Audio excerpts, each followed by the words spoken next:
There's a number of different transformations that you can do with functions on graphs. Today we're going to be looking at translations, which is moving the graph left or right, or up or down. Here we have a sketch of y equals x squared. If we want to move this graph up, we can add a number onto the end of the function. We can add 5, so we end up with y equals x squared plus 5. If we wanted to move the graph to the left 5, we can add 5 to each x in the function. We can do this by putting the x into a bracket and adding 5. Now it might feel like the wrong way, that we're adding 5 and it's going left, but you need to remember that when you're talking about the left and right direction on a graph, it always feels like it goes the wrong way. To move the graph to the right hand side 5, we're going to subtract 5 inside the bracket. Let's have a look at these questions. We can start this question by sketching the f of x, which will be x squared. There is a plus 2 on the outside of the function, so this will move this graph up by 2. We have a minus 1 inside the function, so this will move the graph right 1. We can then find the y-intercept by substituting x equals 0 into the function. Given that f of x is x squared, f of brackets x minus 1, close brackets, plus 2, will be x in brackets x minus 1 squared plus 2. And then we can substitute in the 0 and find that y equals 3. Always make sure to label the sketch if asked for by the question. We're going to start this question by drawing out a sketch of y equals x cubed. G of x has a plus 2 inside the bracket, so it's going to move left 2.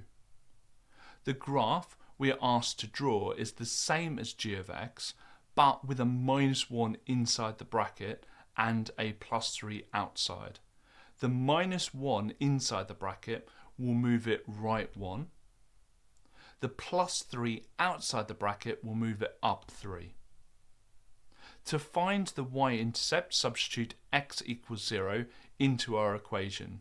Our equation is the same as g of x, but the x has 1 subtracted and that there's a plus 3 outside the bracket. So substitute in the 0 and we find y equals 4, which we can label onto the graph.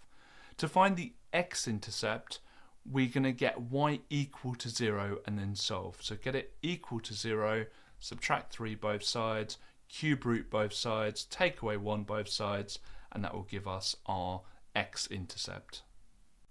We're going to start by drawing a sketch of h of x, or 3 over x, and it's a reciprocal graph, so it will look something like this. The asymptotes will be at y equals 0 and x equals 0. When the graph is translated by adding 2 outside of the function, it will move up by 2. The horizontal asymptote will move up by 2 as well. So it was y equals 0, it's now going to be y equals 2. The vertical asymptote will remain the same at x equals 0.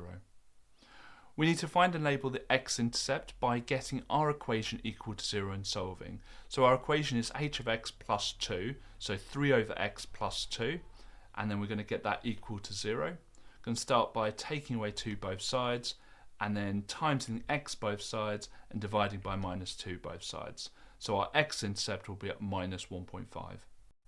And finally, we're told that Ginny believes that f of x plus 2, close bracket, minus 3, will move f of x 3 down and 2 right. We need to explain why she's not correct. If you know, write it in the comments below. And you can come to onmaths.com or click the link in the description where you can access all of our A-level papers and predictions for free, and you can even save your scores with a free account. This video is part of a larger A-level course that you can follow along with at onmaths.com.